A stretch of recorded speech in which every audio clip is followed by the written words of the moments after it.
अल्हम्दुलिल्लाहि रब्बिल आलमीन वल आक़िबतु लिल मुत्तक़ीन वस्सलातु वस्सलामु अला सय्यिदिल अंबिया वल मुरसलीन। बाबु सलातिल कुसूफ़ी, नमाज कुसूफ़ के बारे में।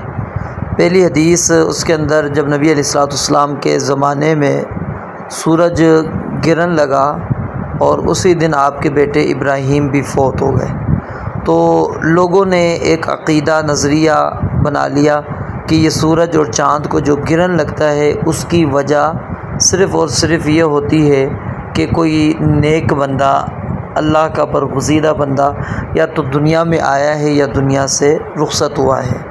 तो नबी अलैहिस्सलाम ने इस अक़ीदे की तरदीद करते हुए फ़रमाया कि सूरज और चाँद ये अल्लाह ताला की अज़ीम निशानियों में से दो निशानियाँ हैं। इसका किसी की मौत या किसी की ज़िंदगी के साथ कोई भी ताल्लुक़ नहीं है। जब तुम देखो कि सूरज को गिरन लगा है या चाँद को गिरन लगा है तो तुमने अल्लाह ताला से दुआ करनी है और नमाज़ पढ़नी है।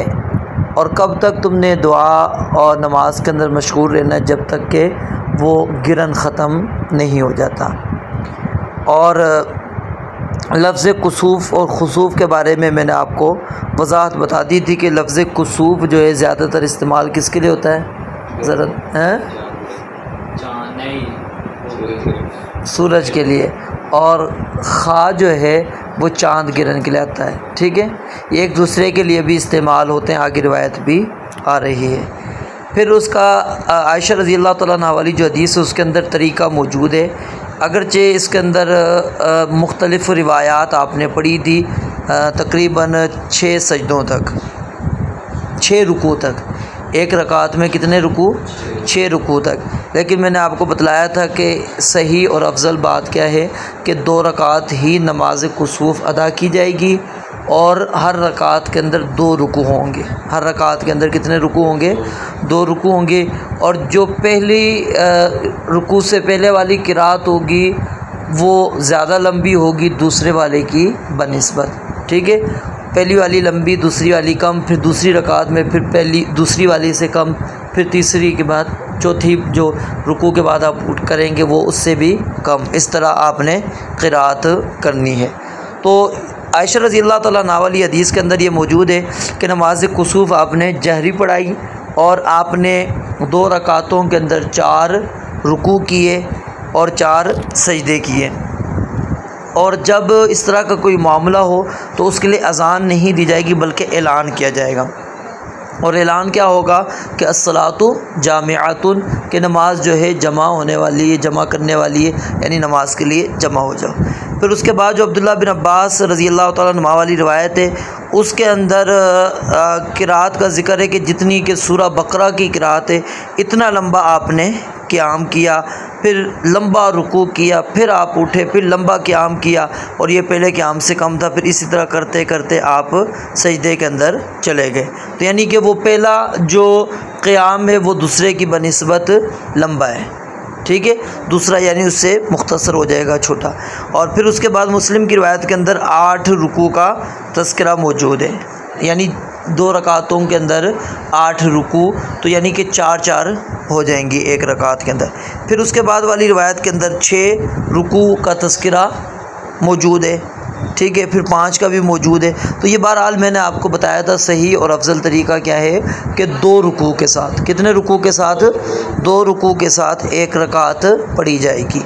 और फिर उसके बाद अब्दुल्लाह बिन अब्बास रज़ी अल्लाह तआला अन्हुमा वाली जो रिवायत है उसके अंदर ये बात मौजूद है कि जब नबी अलैहिस्सलाम हवा चलती थी तो नबी अलैहिस्सलाम परेशान हो जाते थे, क्योंकि वजह यह है कि कौम आद की हलाकत और तबाही और बर्बादी भी इसी हवा की वजह से ही हुई थी। उन्होंने समझा कि ये बादल हमारे पर बारिश बरसाएगा, लेकिन वो अज़ाब का बादल था। तो आप उसके लिए फिर दुआ करते थे कि अल्लाह इसको रहमत वाला बना, इसको हमारे लिए अज़ाब का ना बना। अगरचे रिवायत सनद के एतबार से ज़ईफ़ है लेकिन कैफियत यही थी। और ज़लज़ले के मौके पर नबी अलैहिस्सलाम 6 रुकू के साथ, 6 रुकू के साथ यानी 2 रकात पढ़ते थे और हर रकात के अंदर कितने रुकू करते थे? 3 रुकू करते थे। तो ये रिवायत भी सनद के एतबार से जो है ना ज़ईफ़ है, बाकी मसला इसी से मिलता जुलता है। उसके बाद नमाज इस्तिस्क़ा का उन्वान। इसके अंदर पहले जो है वो कैफ़ियत बयान की गई है कि आपने नमाज इस्तिस्क़ा यानी बारिश तलब करने के लिए, पानी तलब करने के लिए जो आपने नमाज अदा करनी है उसके लिए आपने क्या कैफ़ियत अदा करनी है। इसके अंदर दो चीज़ें मैंने आपको बताई थी। एक तो है कि आप दुआ करें सिर्फ़, ठीक है। दूसरा है कि आप नमाज का एहतमाम करते हैं, दुआ कर रहे हैं या नमाज का एहतमाम कर रहे हैं। अगर नमाज का एहतमाम कर रहे हैं तो फिर उस वक़्त आपने तवाज़ु, आजिज़ी, इंकिसारी इख्तियार करते हुए फटे पुराने कपड़े पहनकर अपने जिस्म से भी बंदे को भी नज़र आए कि वाकई ये बंदा जो है ना वाकई परागंदा हालत के अंदर मौजूद है, हालात बड़े क्या नाम है कठिन चल रहे हैं, मुश्किल चल रहे हैं, तो ये कैफ़ियत बंदा बनू कर अपनी जो है ना वो जाएगा और जाके 2 रकातें उसने पढ़नी है जिस तरह के ईद की पढ़ी जाती है। इसका मैंने आपको वजाहत कर दी थी कि ईद से मुराद ये नहीं है कि जिस तरह वहाँ पर ज़ायद तकबीरात हैं तो इसके अंदर भी ज़ायद तकबीरात, ये मुराद नहीं है, बल्कि यानी कि जिस तरह पहले ईद की नमाज़ होती है उसके बाद खुतबा होता है, इस तरह यानी कि ये मुराद है।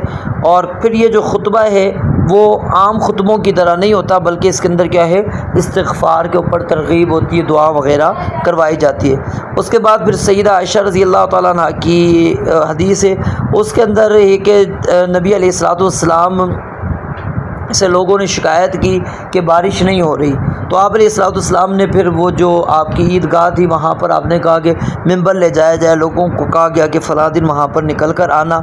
तो लोग आए जब सूरज अभी निकलना शुरू हुआ था, ठीक है, उस वक़्त तो आप मिंबर पे बैठे, अल्लाह ताला की तकबीरात बयान की, हम्द व सना बयान की, फिर ये बात कही कि तुमने शिकायत की है कि जी बारिश नहीं हो रही, तो अल्लाह ताला ने तुम्हें हुक्म दिया कि मुझसे दुआ करो, तो फिर दुआ करोगे तो अल्लाह ताला तुम्हारी दुआ को कबूल करेंगे।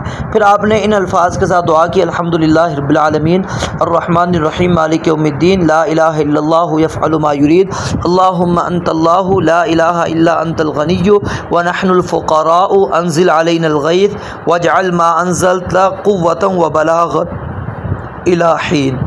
ठीक है, फिर उसके बाद आपने अपने हाथों को इस तरह बुलंद किया यहाँ तक कि आपकी बगल की सफ़ेदी भी नज़र आने लगी। फिर आप चादर भी तब्दील करते थे और चादर की तब्दील करने का जो है ना नेक फ़ाल यहाँ पर लेना मकसूद होता था। और फिर आप उसके बाद लोगों की तरफ मुतवज्जे होते और मिंबर से उतरते, फिर 2 रकात नमाज़ पढ़ाते, ठीक है। तो कहते हैं ये कैफियत हुई तो अल्लाह ताला ने बादल भेज दिया और बारिश हो गई। फिर उसके बाद ये भी मौजूद है कि पहले आप जो है ना किबले की तरफ रुख होकर आपने दुआ की, उसके बाद 2 रकातें पढ़ी और उसमें क़िराअत को आपने बुलंद किया। और आखिरी जो मतलब अनस रज़ी अल्लाह तआला वाली जो हदीस है उसके अंदर ये तज़किरा मौजूद है कि एक दिन नबी अलैहिस्सलाम खुतबा इरशाद फरमा रहे थे, तो एक बंदा आया, उसने आकर कहा कि हलाकतिल अमवाल वनक़तअतिस सुबुल, रास्ते मुनक़ते हो गए हैं, ठीक है, हमारे जानवर हलाक हो गए हैं, तो आप अल्लाह ताला से दुआ करें कि हमें बारिश दें। नबी अलैहिस्सलाम ने उसी वक्त दुआ के लिए, बारिश के लिए हाथ उठाए और कहा अल्लाहुम्मा अग़िथना, अल्लाहुम्मा अग़िथना। तो फिर क्या है, अल्लाह ताला ने बारिश दे दी और 1 हफ़्ता मुसलसल बारिश रही। अगले हफ़्ते फिर आकर कहा गया, फिर आपने दुआ की और बारिश ख़त्म हो गई।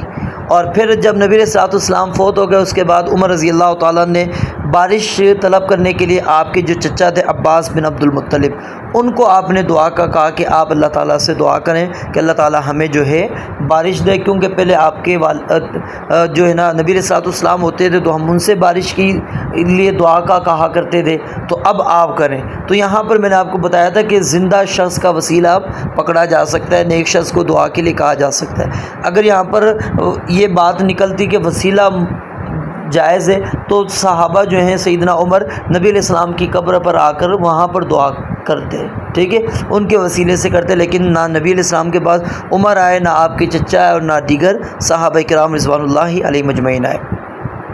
और उसके बाद अनस वाली रिवायत के अंदर ये बात मौजूद है कि जब बारिश होती थी रसूलुल्लाह सल्लल्लाहु अलैहि वसल्लम अपने कपड़े उतार लिया करते थे और बारिश जो है अपने जिस्म पर लगाया करते थे और कहते थे कि ये अभी अभी अपने रब की तरफ से आई है। और जब आप बारिश को देखते कि बारिश होना शुरू हो गई तो दुआ करते थे अल्लाहुम्मा सय्यिबन नाफ़िआ, ये दुआ करनी चाहिए। और इसी तरह एक ज़ईफ़ रिवायत के अंदर हमने ये अल्फाज भी पढ़े थे अल्लाहुम्मा जल्लिलना सहाबन कसीफ़न क़सीफ़न दलूक़न ज़हूक़न तुमतिरुना मिन्हु रज़ाज़न क़ितक़ितन सजलन या ज़ल जलाली वल इकराम। ये रिवायत मैंने आपको बताया था सनद के एतबार से क्या है मौजू है, बल्कि मनगढ़ंत मौजू है।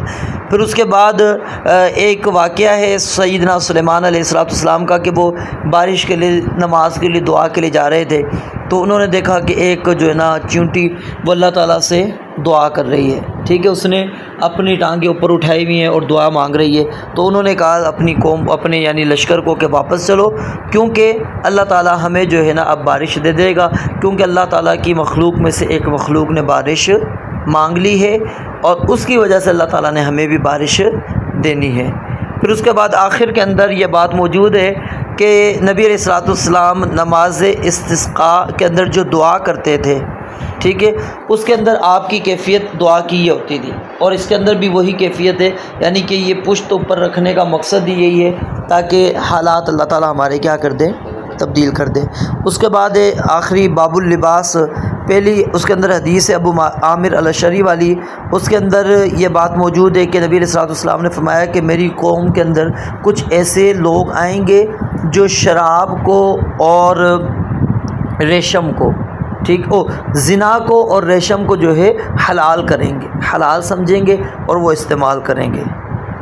और इसका मैंने आपको बताया था लिबास का ताल्लुक़ बाबुस्सलात के साथ इसलिए कि वो लिबास जो हराम है अगर वो बंदा पहनकर नमाज़ पढ़ता है तो फिर उसकी नमाज भी नहीं होगी।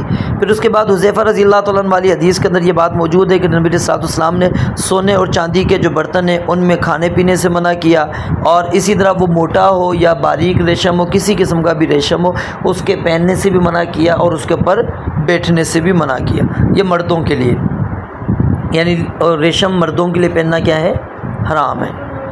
आगे फिर है कि उमर रज़ियल्लाहु तआला अन्हु वाली हदीस के नबी अलैहिस्सलाम ने सिर्फ़ 2 उंगलियां या 3 या 4 उंगलियों तक की इजाज़त दी है कि इतना अगर काम अगर आपके कमीज़ वगैरह पर है तो वो जायज़ है, ठीक है, मतलब रेशम का, वगरना इससे भी बचना चाहिए।